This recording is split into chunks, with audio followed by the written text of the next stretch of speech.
Hi കൂട്ടുകാരെ, പുതിയൊരു വീഡിയോയിലേക്ക് എല്ലാവർക്കും സ്വാഗതം. അങ്ങനെ നിധിയും പാറുവും ഗൗതമും കൂടി നടന്നു പോകുമ്പോൾ മക്കളെ നിങ്ങൾ ഒരിക്കലും വിട്ടുകൊടുക്കരുതായിരുന്നു, നിങ്ങൾ ഇറങ്ങരുതായിരുന്നു എന്നൊക്കെ ഗൗതമിനോട് പാറു പറയണം കേട്ടോ. ആ സമയം നിധി പറയാണ്, അതെ എല്ലാം അറിഞ്ഞിട്ടും എൻ്റെ ഗൗതം പ്രണവിൻ്റെ പേരിൽ എല്ലാ സ്വത്തുക്കളും ആദ്യം തന്നെ രജിസ്റ്റർ ചെയ്ത് വെച്ചതാണ്. അത് വെച്ചിട്ട് നമുക്ക് കോടതിയിലോട്ട് പോയി കഴിഞ്ഞാൽ തീർച്ചയായും ഈ പറയുന്ന പ്രണവ് ജയിലിലാവും. അപ്പോഴേക്കും ഗൗതമും പറയും കേട്ടോ. അപ്പോൾ അത് കേൾക്കുന്ന പാറു പറയണം, അവനെ പോലെയുള്ളവൻ ജയിലിലാവുകയാണ് വേണ്ടത്, നിനക്കത് ചെയ്യായിരുന്നില്ലേ? എന്താ അമ്മ ഈ പറയുന്നത്? അതുകൊണ്ട് എന്തെങ്കിലും ഒരു പരിഹാരമാവോ? ഞാൻ ജയിലിൽ കിടന്നതുപോലെ അവൻ ജയിലിൽ കിടക്കണോ? അതൊന്നും വേണ്ട, കാരണം ഇതിപ്പോൾ ഒന്നും വേണ്ട. എന്നാൽ അമ്മക്ക് അവിടെ നിൽക്കായിരുന്നു, അമ്മ ഇത്ര കഷ്ടപ്പെടുന്നു വേണ്ടായിരുന്നു, പാറു കഷ്ടപ്പെടുന്നു വേണ്ടായിരുന്നു എന്നൊക്കെ ഇങ്ങനെ ഗൗതം പറയണം. അപ്പോൾ ആ സമയം പാറു പറയണേ, ഇല്ല, എൻ്റെ മക്കൾ എവിടെയാണോ അവിടെയാണ് ഞാനുള്ളത്, എൻ്റെ മക്കളാണ് എനിക്ക് വലുത്, ഈ കുടുംബത്തിന് വേണ്ടി മരിച്ചവനാണിത്, ചെറുപ്പം മുതലേ കഷ്ടപ്പെട്ട് ഇത്രയും വലിയൊരു ലെവലിൽ എത്തിയിട്ട് എല്ലാം ഇട്ടെറിഞ്ഞു പോകേണ്ട അവസ്ഥ എൻ്റെ കുഞ്ഞിന് വന്നില്ല എന്നൊക്കെ പറയുമ്പോൾ ഗൗതം പറയണേ, ഈ ഈശ്വരമംഗലത്തെ ഗൗതമിൻ്റെ സ്വത്തുക്കളെ അവന് പിടിച്ചെടുക്കാൻ കഴിഞ്ഞിട്ടുള്ളൂ. പക്ഷേ ഈശ്വരമംഗലത്തെ ഗൗതമിൻ്റെ എന്താണ് കഴിവും ആ ഒരു ഇതൊന്നും അവന് പിടിച്ചെടുക്കാൻ ഒരിക്കലും കഴിയില്ല എന്ന് പറയുന്നത് കേട്ടോ. അപ്പോൾ ഈ സമയം പാറുവിനൊരു ആശ്വാസമാവുകയാണ്. അപ്പം നിധി പറയുന്നത് ശരിയാണ്, ഞങ്ങളിലുള്ള കഴിവ് അത് അവനെ ഒരിക്കലും തിരിച്ചെടുക്കാൻ കഴിയില്ല, എൻ്റെ ഗൗതം എവിടെയും എത്തുമെന്നുള്ള ആ ഒരു ഇത് എനിക്കുണ്ട്. അപ്പോൾ ഗൗതം പറയണേ, എനിക്ക് അമ്മ ഇതൊന്നും ഒരു വിഷയമില്ല, ബിഗ് സീറോയിൽ നിന്ന് ഇവിടെ എത്താവുന്ന ഗൗതമിന് ഇനിയും അത് എത്താൻ കഴിയും, രാപ്പകലില്ലാതെ കഷ്ടപ്പെട്ട് ഞാൻ അങ്ങോട്ടേക്ക് എത്തും എന്നൊക്കെ ഇങ്ങനെ പറയാൻ കേട്ടോ. അതൊക്കെ കേട്ട് പാറുവിന് ആശ്വാസമാണ്. എന്നാൽ എല്ലാം കൈ കിട്ടിയ ആ ഒരു സന്തോഷത്തിൽ പ്രണവ് എന്താ ചെയ്യുന്നു, ഇത് എൻ്റെ കമ്പനിയുടെ ആധാരം, ഇത് ഇവിടുത്തെ അവിടുത്തെ ഈശ്വരമംഗലം ഗ്രൂപ്പിൻ്റെ ഇങ്ങനെ പറഞ്ഞിട്ട് കുറേ ആധാരങ്ങൾ ഇങ്ങനെ നിരത്തി വെച്ചിരിക്കുകയാണ്. അതെല്ലാം കയ്യിൽ കിട്ടിയ ആർത്തിയാണ് കേട്ടോ. അപ്പോൾ ഈ സമയം എന്താണ് ശിവാനി പറയാണ്, എന്തായാലും എൻ്റെ പ്രണവേ എവിടേക്കോ എന്തൊക്കെയോ ഒരു കല്ലുകടി പോലെ, അതെന്താ നിനക്ക് അങ്ങനെ തോന്നാൻ? അതിലൊരു കാര്യമുണ്ട്. കാരണം ഈ പറയുന്ന CKCയും അതുപോലെ തന്നെ ജ്യോതിർമയ ആൻറ്റി നമ്മുടെ പേരിൽ കള്ള സർട്ടിഫിക്കറ്റ് ഉണ്ടാക്കി തന്നു, അത് ശരി തന്നെ. എന്നിട്ട് കോർട്ടിൽ നിന്ന് ഇങ്ങനെ ഒരു ഓർഡർ ഇട്ട് തന്നു. പക്ഷെ അതിനൊക്കെ മുന്നേ ഗൗതം എല്ലാ സ്വത്തുക്കളും നിൻ്റെ പേരിൽ എഴുതി വെച്ചിരുന്നു, അത് നീ മനസ്സിലാക്കണം. അതിനെന്താ പ്രശ്നം?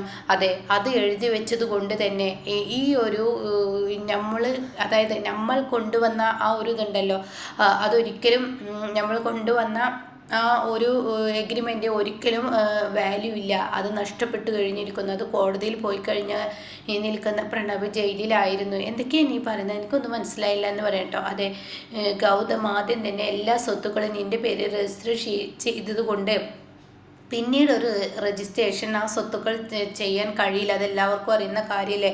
അപ്പോൾ അതിലാരാണ് രണ്ടാമത് ചെയ്ത ആളാണ് ശരിക്കും കള്ളന്മാരാവുന്നത്. അപ്പോൾ അവരെയല്ലേ പിടിച്ച് ജയിലിലിടുക. അപ്പോൾ ഈ ഒരു ഇത് എന്തായാലും വാല്യൂ ഇല്ലാത്തതാണെന്ന് പറയട്ടോ. അപ്പോൾ അതേ സമയം പ്രണവ് പറയും, ശരിയാണല്ലോ നീ പറഞ്ഞത്, അത് ഞാൻ അത്ര ചിന്തിച്ചിട്ടില്ല എന്ന് പറയണേ. എന്തായാലും ഇനി ആരോടൊന്നും പറയണ്ട, നമുക്ക് ഇതെല്ലാം കയ്യിൽ കിട്ടിയില്ലേ, ഇനി നമുക്ക് സന്തോഷത്തോടു കൂടി ജീവിക്കാം. ഇനി എന്തായാലും ഗൗതം ഒരു പ്രശ്നം ഉണ്ടാക്കാൻ വരുമെന്ന് തോന്നുന്നില്ല.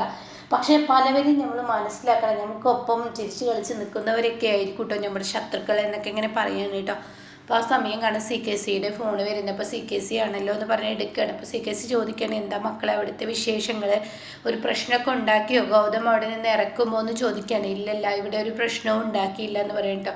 ആ സമയം പറയണേ, എന്തായാലും സമാധാനമായി, ഒരു പ്രശ്നമില്ലെന്ന് പറയുമ്പോൾ, അല്ല എൻ്റെ ഇവിടെ വേറൊരു പ്രശ്നമുണ്ടായി, അതെന്തെന്ന് ചോദിക്കുകയാണ് കേട്ടോ. അല്ല, ഞങ്ങളുടെ പേരിൽ എല്ലാ സ്വത്തുക്കളും പ്രണവിൻ്റെ പേരിൽ ഗൗതം എഴുതി വെച്ചിരുന്നു ഇതിന് മുന്നേ എന്ന് പറയട്ടോ. ആണോ എന്ന് ചോദിക്കുന്നുണ്ട്. അതുമാത്രമല്ല, ഇവിടുത്തെ ആൻറ്റി ഇല്ലേ, പാറു ആൻറ്റി, അവളുടെ കൂടെ ഇറങ്ങിപ്പോയി എന്ന് പറയട്ടോ. നിങ്ങളെ ഇഷ്ടമില്ലാത്തവർ ആരും നിങ്ങളുടെ കൂടെ നിൽക്കണ്ട, നീയും പ്രണവും നല്ല സമാധാനത്തോടു കൂടി നീയും സ്വസ്ഥതയോടു കൂടി ജീവിക്കുകയാണ് വേണ്ടത്, അത്ര മതിയുള്ളൂ ഈ ആൻറ്റിക്കും മംഗളിനും എന്നൊക്കെ പറഞ്ഞിട്ട് CKCയും ജ്യോതിർമയും കയ്യിലെടുക്കും. കൊടുത്തു കേട്ടോ, അതവർ വിശ്വസിക്കുന്നുണ്ട്. അങ്ങനെ ഈ സമയം പ്രണവ് പറയണേ ഇനി ഞാനാണ് ഇവിടുത്തെ രാജകുമാരൻ എന്ന് പറയുമ്പോൾ ആ ഞാനാണ് ഇവിടുത്തെ രാജകുമാരി എന്ന് പ്രണവും ശിവാനി പറയട്ടെ. അപ്പോഴേക്കും വസുന്ധര അങ്ങോട്ട് കടന്നിട്ട് വന്നിട്ട് പറയാം ആ അങ്ങനെയൊക്കെ ആണെങ്കിൽ നിങ്ങൾ റാണിയും രാജാവും ഒക്കെ ആണെങ്കിൽ ഞാൻ മഹാറാണിയല്ലേ എന്നൊക്കെ ഇങ്ങനെ പറയട്ടോ. അപ്പോൾ ആ സമയം അതത്ര ഇഷ്ടപ്പെടില്ല ശിവാനിക്ക്. അപ്പോൾ ശിവാനി പറയണം അതെങ്ങനെ മഹാറാണിയാവും, അല്ല സാധാരണ നിധിയുടെ അടുത്ത് എപ്പോഴും മഹാറാണിയായി നിൽക്കുന്നത് പാറു ആണല്ലോ, അപ്പോൾ അതുപോലെ ഗൗതമിനും നിധിക്കും മഹാറാണി പാറു ആണല്ലോ, അപ്പോൾ അതുപോലെ നിങ്ങൾക്ക് ഞാനല്ലേ മഹാറാണി എന്ന് ചോദിക്കാൻ കേട്ടോ. അത് കേട്ടോടെ തന്നെ ശിവാനി പറയണം നിങ്ങൾ മഹാറാണിയൊന്നും ആവത്തില്ല, കാരണം ഇവിടെ ഞാനും എൻ്റെ പ്രണവുമാണ് ഇപ്പോൾ റാണിയും രാജാവും ഒക്കെ ആയി കളിക്കുന്നത്, നിങ്ങൾ ഒരിക്കലും ഇതിൽ കൂട്ടില്ല, പിന്നെ ഞാനല്ലേ നിങ്ങൾക്ക് ഈ സ്വത്തുക്കളെല്ലാം ആക്കി വെച്ചത്, അങ്ങനത്തെ ഓരോ വാക്കുകൾ പറഞ്ഞ് ഞങ്ങളെ കീഴ്പ്പെടുത്താൻ നോക്കണ്ട, ഇതെല്ലാം കഷ്ടപ്പെട്ട് ഞങ്ങളുടെ പേരിലാക്കി തന്നത് CKC ആണെന്ന് പറയാം കേട്ടോ ശിവാനി. അപ്പോൾ അത് കേട്ടോടെ തന്നെ ജ്യോതിർമയ്യോ എന്താ നീ പറയുന്നതെന്ന് വസുന്ധര പറയണം. ഒരിക്കലും അവരാക്കി തരില്ല, ഞാൻ ഇവിടെ നടക്കുന്ന ഓരോ സംഭവങ്ങൾ ഒളിച്ചും പാത്തു നിന്ന് കേട്ടിട്ട് ജ്യോതിർമയ്ക്കും CKCക്കും വിളിച്ചു പറഞ്ഞത് പ്രകാരമാണ് നിങ്ങളുടെ പേരിൽ ഈ സ്വത്തുക്കളായത്. അതെ, ഒരു കളത്തിലോട്ട് ഇറങ്ങുമ്പോൾ കളി എന്താണെന്ന് അറിഞ്ഞിട്ട് ഇറങ്ങട്ടോ, അല്ലാതെ വെറും വിജയം മാത്രം നേടിയവരെ മാത്രം പറയല്ലേ. അപ്പം അതിനനുസരിച്ച് ആരൊക്കെ ആ ഒരു സംഭവങ്ങൾ ചെയ്തു കൊടുത്തു അവരൊക്കെ ഇതിൽ നിനക്ക് സഹായം ചെയ്തു തരാൻ മറക്കരുത് എന്നൊക്കെ പറയട്ടോ. കാര്യം നടക്കുന്നവരെ നിൻ്റെ ഈ സ്വഭാവം നിർത്തണം എന്നൊക്കെ ഇങ്ങനെ പറഞ്ഞ് വഴക്കാവും.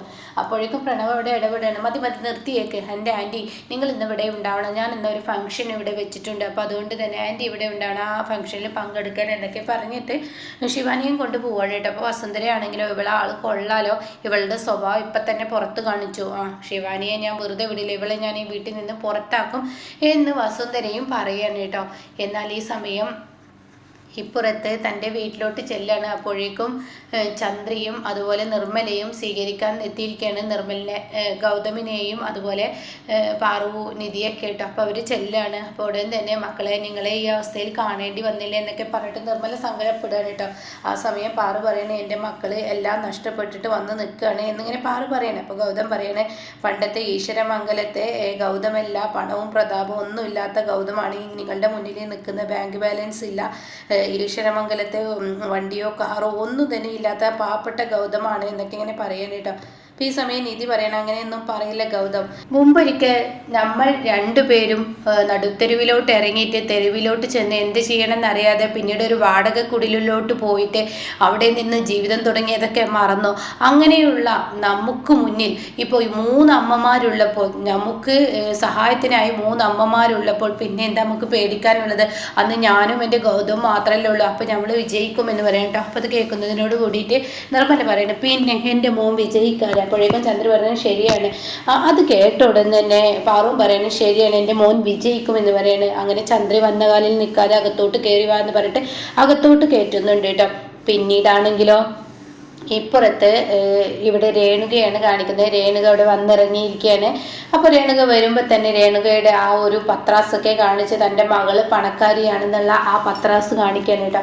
അങ്ങനെ രേണുക ഓട്ടോയിൽ നിന്നും ഇറങ്ങിയ പാട് ഓട്ടോക്കാരൻ പറയണത് കൂലി തന്നിട്ട് പോകുമെന്ന് പറയണേ. ആരോടാണ് നീ സംസാരിക്കുന്നത്? ഈശ്വരമംഗലത്തെ പ്രണവിൻ്റെ അമ്മയാണ് ഞാൻ, അങ്ങനെ സംസാരിക്കാൻ പാടുമോ എന്നൊക്കെ ചോദിക്കുകയാണ്. അപ്പോഴേക്കും സെക്യൂരിറ്റി അവിടെ നിൽക്കുന്നുണ്ട് കേട്ടോ. അപ്പോൾ സെക്യൂരിറ്റി ഇവിടെ വാടാ എന്ന് പറയണേ. അപ്പോൾ സെക്യൂരിറ്റി പറയും എന്താ നിങ്ങൾ ആരാ, എന്നെ മനസ്സിലായില്ലേ? ഇവിടുത്തെ പ്രണവിൻ്റെ ഭാര്യയുടെ അമ്മയാണ് ഞാൻ, താൻ എന്നെ മനസ്സിലാവായിട്ടില്ല, മനഃപൂർവ്വം അഭിനയിക്കുകയാണെന്ന് പറഞ്ഞിട്ട് അയാളെ വഴക്ക് പറഞ്ഞിട്ട് അയാളെ കൊണ്ട് പെട്ടിയൊക്കെ പിടിപ്പിക്കുകയാണ് കേട്ടോ. വന്നപാടെ രേണുക കളി തുടങ്ങിയിരിക്കുകയാണ്. അങ്ങനെ രേണുക അവിടെ ചെല്ലുകയാണ്, ബെല്ലടിക്കുകയാണ്. ആ സമയം പ്രണവ് ഇങ്ങനെ സ്റ്റെപ്പ് ഇറങ്ങി വരുന്നുണ്ടാവും. അങ്ങനെ പ്രണവ് വാതിൽ തുറക്കുകയാണ് കേട്ടോ. അങ്ങനെ ആൻറ്റി വരൂ, എന്തായാലും ആൻറ്റിയെ കണ്ടതിൽ സന്തോഷം, ആൻറ്റി വരൂ എന്നൊക്കെ പറഞ്ഞിട്ട് അകത്തോട്ട് കയറ്റുക. അപ്പോഴേക്കും ശിവാനി ഓടി വന്ന് അമ്മേ എന്നൊക്കെ പറഞ്ഞിട്ട് എൻ്റെ അമ്മയെ കെട്ടിപ്പിടിക്കുകയാണ്. എന്നിട്ട് അമ്മ എന്താ ഈ സമയം പെട്ടിയൊക്കെ എടുത്ത് ഇങ്ങോട്ടേക്ക് വന്നിരിക്കുന്നത്? അപ്പോൾ വസുന്ധര മേലെ നിന്ന് ഇങ്ങനെ നോക്കണം കേട്ടോ. അപ്പോൾ മോളെ ഇതൊന്നും പറയണ്ട, ഗൗതമിൻ്റെ സ്വത്തുക്കളെല്ലാം ഞാൻ നീയും വെട്ടിപ്പിടിച്ചു എന്ന് അറിഞ്ഞത് മുതൽ അയാൾ എന്നെ അവിടെ നിൽക്കാൻ സമ്മതിക്കുന്നില്ല, അയാൾ എന്നെ വീട്ടിൽ നിന്ന് അടിച്ചിറക്കിയതാണ്, അപ്പം ഞാൻ ഇങ്ങോട്ടേക്ക് പോകുന്നതാണ്. തൽക്കാലം നിങ്ങളൊക്കെ ഒന്ന് കണ്ട് നിങ്ങളുടെ സന്തോഷത്തിലൊന്ന് പങ്കുചേർന്ന് അതിനുശേഷം ഈ അമ്മ എങ്ങോട്ടെങ്കിലുമൊക്കെ പോകുമെന്ന് പറയട്ടോ. ആ സമയം പ്രണവ് പറയണേ എന്തിനാ എങ്ങോട്ടെങ്കിലുമൊക്കെ പോകുന്നത്? ഞങ്ങളില്ല ഇവിടെ, ഞങ്ങളുടെ കൂടെ താമസിച്ചത് ഇത്രയും വലിയൊരു വീട്ടിൽ എങ്ങോട്ടെങ്കിലും പോകേണ്ട ആവശ്യം എന്താ? അപ്പോൾ ശിവാനി പറയുന്നത് ശരിയാണ്, ഇത്രയും വലിയൊരു വീട്ടിൽ എങ്ങോട്ടെങ്കിലും പോകേണ്ട ആവശ്യം എന്താണെന്ന് ശിവാനിയും പറയുമ്പോഴേക്കും മുകളിൽ നിന്ന് വസുന്ധര പറയണം, അതെങ്ങനെ ശരിയാവും, അതൊന്നും ശരിയാവില്ല ശിവാനി. കാര്യം എന്ത് പറയുകയാണെങ്കിലും നിധി പണ്ട് നിങ്ങൾ ചന്ദ്രിയ വീട്ടിൽ നിന്ന് ഇറക്കി വിട്ടപ്പോൾ നിധി എന്താ ചെയ്ത, അവളുടെ അമ്മയെ ഒരു വാടക വീട് എടുത്ത് താമസിപ്പിച്ചു. അതുപോലെ നീ ഒരു വാടക വീട് എടുത്ത് താമസിപ്പിക്കുക. കാരണം ഭാര്യ വീട്ടിൽ വന്ന് ഭാര്യയുടെ അമ്മ ഭർത്താവിൻ്റെ വീട്ടിൽ വന്ന് നിൽക്കുക എന്ന് പറയുന്നത് അതൊരു മോശത്തരമാണ്. ആളുകൾ ഓരോന്ന് ഉണ്ടാക്കും. അപ്പോൾ അതുകൊണ്ട് തന്നെ ഒരു വാടക വീട്ടിലോട്ട് മാറ്റുമെന്ന് പറയട്ടോ. അത് കേട്ട ഉടനെ ശിവാനി പറയണം, ശരിയാണ്, വാടക വീട്ടിലോട്ട് മാറിക്കോളൂ, അതന്നെ നല്ലത് പ്രണവ്, ഇതിപ്പോൾ വസുന്ധരാൻറ്റി പറയുന്നത് ശരിയുണ്ടെന്ന് പറയട്ടോ. അപ്പോൾ ഈ സമയം പ്രണവ് പറയണം, അതിൻ്റെ ഒന്നും ആവശ്യമില്ല, ഇത്രയും വലിയൊരു വീട്ടിൽ എന്തിനു വാടക വീട്ടിൽ മാറണം, ഇവിടെ തന്നെ നിന്റെ അമ്മ നിന്നോട്ടെ എന്ന് പറയണേ. ഈ സമയം പ്രണവ് ഒന്നിങ്ങ് വന്ന ഒരു കാര്യം പറയാനുണ്ടെന്ന് പറഞ്ഞിട്ട് പ്രണവിനെ മാറ്റി നിർത്തിയിട്ട് ശിവാനി പറയണേ, പ്രണവ് എൻ്റെ അമ്മയെ ഇവിടെ നിർത്തണ്ട, അത് പ്രശ്നമാവും. കാര്യം എന്ത് പറഞ്ഞാലും നിധി ചെയ്തതുപോലെ തന്നെ ഈ വല്ല വീടൊക്കെ കിട്ടുന്ന അങ്ങനെ വല്ല കോൺട്രാക്ടർമാരെ കിട്ടുമെങ്കിൽ പെട്ടെന്ന് എൻ്റെ അമ്മയെ ആ ഒരു വാടക വീട്ടിലോട്ടോ അങ്ങനെ എവിടെയെങ്കിലുമൊക്കെ ഒരു വീട് ഹൗസൊക്കെ വിൽക്കുന്ന ആളുകളുണ്ടെങ്കിൽ അവരുടെ അടുത്തോട്ടും പറഞ്ഞിട്ട് ഒരു വീടിൽ നിന്ന് തന്നെ എന്തൊക്കെയാണ് നീ പറയുന്നത്, ഇന്ന് തന്നെ മാറ്റാൻ അതൊന്നും കഴിയില്ല എന്ന് പറയണേ. കുറച്ച് ദിവസം നിൻ്റെ അമ്മ നിൽക്കട്ടെ, വന്ന പാടെ നിൻ്റെ അമ്മയോട് പറയാണ് വാടക വീട്ടിലോട്ട് മാറിക്കോളൂ എന്ന് പറഞ്ഞാൽ ആ സ്ത്രീയുടെ വേദന എന്തായിരിക്കും അത് നീ മനസ്സിലാക്കണം എന്നൊക്കെ പറയുമ്പോൾ പ്രണവ് ചില കാര്യങ്ങൾ ചില സമയത്ത് ചെയ്യേണ്ട സമയത്ത് തന്നെ ചെയ്യണം. പ്രണവ് നേരത്തെ എൻ്റെ അമ്മയോട് പറഞ്ഞില്ലേ, എനിക്ക് തെറ്റും ശരിയും കൂടെ നിൽക്കുന്നവർ തന്നെയാണ് ശത്രുക്കൾ എന്നൊക്കെ കാണിച്ചു തന്നത് എൻ്റെ ശിവാനിയാണെന്നുള്ളത് എൻ്റെ അമ്മയോട് പറഞ്ഞില്ലേ. അതുപോലെയാണ് ചില കാര്യങ്ങൾ, അങ്ങനെയാണ്. എൻ്റെ അമ്മയാണെങ്കിലും ആരാണെങ്കിലും ഒരു പ്രശ്നമുണ്ടാവാതെ പോകണം, അതാണ് എൻ്റെ ആഗ്രഹം. അപ്പോൾ എൻ്റെ അമ്മയെ ഒരു വാടക വീട്ടിലോട്ട് മാറ്റിക്കോളൂ, അതാണ് നല്ലത്. ഈ വീട്ടിൽ നിർത്തിക്കഴിഞ്ഞാൽ പിന്നീട് പ്രശ്നങ്ങൾ വരും. എൻ്റെ അമ്മയുടെ വിധിയാണ്, എൻ്റെ സ്ഥാനത്ത് ഒരു മകനായിരുന്നെങ്കിൽ എൻ്റെ അമ്മയ്ക്ക് ഈ വിധിയൊന്നും ഉണ്ടായിരുന്നില്ല എന്നൊക്കെ പറഞ്ഞ അഭിനയം തുടരുകയാണ് കേട്ടോ. അപ്പോൾ ശിവാനിയുടെ യഥാർത്ഥ സ്വഭാവം ഇനി രേണുകയും വസുന്ധരയും ഒരുപോലെ അറിയാൻ പോവാണ്. അങ്ങനെ ശിവാനിയുടെ താണ്ഡവം തുടങ്ങുന്ന ആ കിടുക്കൻ എപ്പിസോഡിലോട്ടാണ് കേട്ടോ ഇനി കഥ പോകുന്നത്.